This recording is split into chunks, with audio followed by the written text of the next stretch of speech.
dalam menyelesaikan tugas kerja gitu. Peran pemimpin dalam pendelegasian tugas kerja itu yang memberikan keputusan ataupun yang bertanggung jawab, karena dia harus mengetahui gitu kan orang atau siapa rekannya yang akan diberikan tugas untuk wewenang. Jadi dia harus mengetahui dan memberikan keputusan. Kemudian Bang, bagaimana tugas-tugas kerja atau poin-poin apa yang tidak bisa didelegasikan? Oke, baik. Nah, untuk poin-poin ataupun tugas-tugas yang nggak bisa didelegasikan gitu kan adalah tugas-tugas yang menyangkut kepentingan pribadi. Misalnya gitu kan, abang sebagai seorang pemimpin mendelegasikan tugas yang memang seharusnya abang tuh ngerjain sendiri gitu, tapi malah abang mendelegasikan kepada rekan abang. Nah, itu merupakan salah satu penyalahgunaan kekuasaan yang tidak boleh dilakukan. Jadi Kemudian Bang, bagaimana jika ada masalah atau bagaimana cara menyelesaikan dan mengambil keputusannya kalau ada masalah dalam suatu organisasi? oke, baik. Nah, untuk ketika ada terjadi masalah nih, gimana caranya untuk ambil keputusan gitu kan? Nah, jadi yang pertama kita harus melihat dulu nih masalah seperti apa yang terjadi, kondisinya seperti apa. Lalu kita juga mempertimbangkan kondisi-kondisi dari SDM yang ada gitu. Maka SDM ini mampu menyelesaikan masalahnya atau enggak gitu. Nah, juga selanjutnya kita harus mempertimbangkan dampak apa yang akan terjadi ketika kita memutuskan suatu hal ini gitu kan, untuk penyelesaian suatu masalah ini. Apakah SDM akan mampu untuk menyelesaikan masalah atau menjalankan keputusan yang sudah diambil. Jadi mempertimbangkan dampak-dampak apa yang akan terjadi, baik itu dampak positif maupun dampak negatif. Kemudian Bang, apa tantangan dan hambatan abang sebagai dalam mengambil keputusan gitu dalam mengatasi sebuah masalah? Oke, baik. Nah, untuk tantangan dan hambatan sendiri mungkin di masalah waktu aja kali ya. Karena kan untuk pengambilan keputusan itu sendiri atau penyelesaian suatu masalah biasanya kan melakukan musyawarah. Nah, di situ mungkin penyamaan waktu yang agak susah gitu. Karena memang kami berasal dari berbagai macam jurusan yang berbeda-beda di lingkungan Fakultas Bahasa dan Seni yang memiliki waktu dan latar belakang yang berbeda-beda, sehingga agak sulit nih untuk menyamakan waktu yang ada gitu kan. Tapi dengan cara itu mungkin merupakan salah satu tantangan. Peran pemimpin keluarga dalam mendelegasikan tugas kerja. Peran pemimpin keluarga dalam mendelegasikan tugas kerja sangat penting dan sangat krusial. Kenapa? Seorang pemimpin itu harus bisa memberikan delegasi tugas-tugas kepada anaknya. Baik Pak, jadi bagaimana tugas kerja atau poin-poin apa yang tidak bisa didelegasikan dalam keluarga gitu Pak? Tugas-tugas yang tidak bisa didelegasikan kepada keluarga adalah tugas-tugas yang sifatnya penting dan penting dan menyangkut keselamatan misalnya. Terus Pak, apa peran Bapak sebagai pemimpin dalam keluarga ini dalam pengambilan keputusan? Peran Bapak dalam mengambil keputusan biasanya bersifat final terakhir jika ada suatu masalah dibicarakan dalam keluarga sama Bapak dan istri. Pak, bagaimana jika ada masalah atau bagaimana cara Bapak dalam menyelesaikan masalah tersebut dan keputusan apa yang Bapak ambil dalam menyelesaikan masalah tersebut, masalah keluarga ini?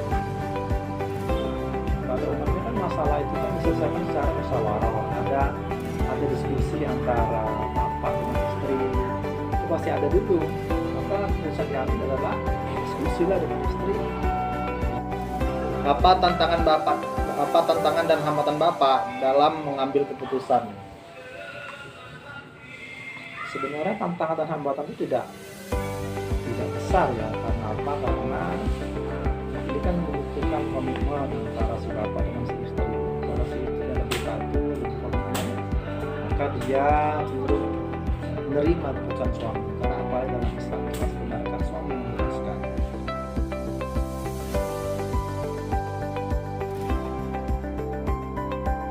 Assalamualaikum warahmatullahi wabarakatuh. Perkenalkan, nama saya Pipa El Kafi. Saya di sini akan mewawancarai salah satu kepala sekolah dari SD Negeri 107.400 Bandar Kalipah. Saya mewawancarai kepala sekolah dari SD tersebut mengenai pendelegasian dalam pengambilan keputusan oleh pemimpin. Jadi Bu, bagaimana peran pemimpin dalam mendelegasikan tugas kerja? Biasanya Eh, saya mendelegasikan tugas kerja itu diberikan dulu arahan-arahan apa yang mau dikerjakan, poin-poin apa yang harus dikerjakan yang sesuai dengan yang kita harapkan. Jadi seandainya kita kasih tugas itu tidak ada pengarahan, tentunya masih meraba-raba, tidak tahu bagaimana caranya untuk menyelesaikan tugas tersebut. Kemudian Bu, bagaimana poin-poin atau tugas kerja apa yang tidak bisa didelegasikan itu dalam peraturan di sekolah atau guru atau murid dalam mengambil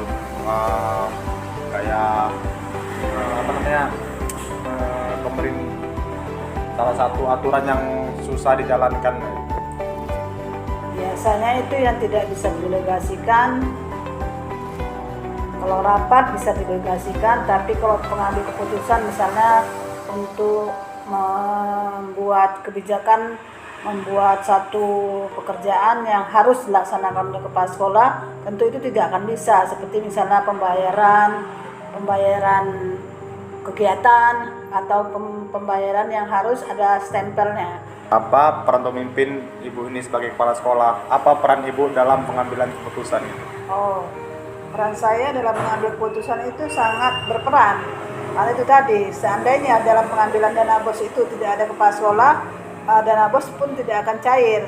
Karena di situ sudah jelas bahwasannya harus ada tekanan kepala sekolah.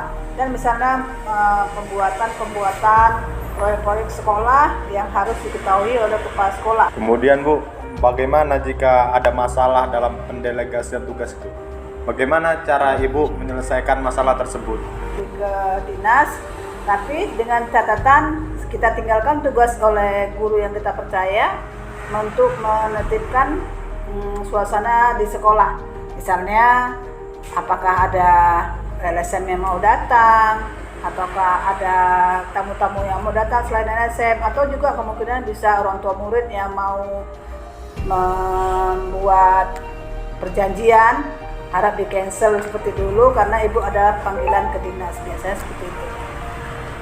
Kemudian yang terakhir nih Bu, apa tantangan dan hambatan dalam mengambil keputusan sebagai Ibu pemimpin dalam sekolah gitu?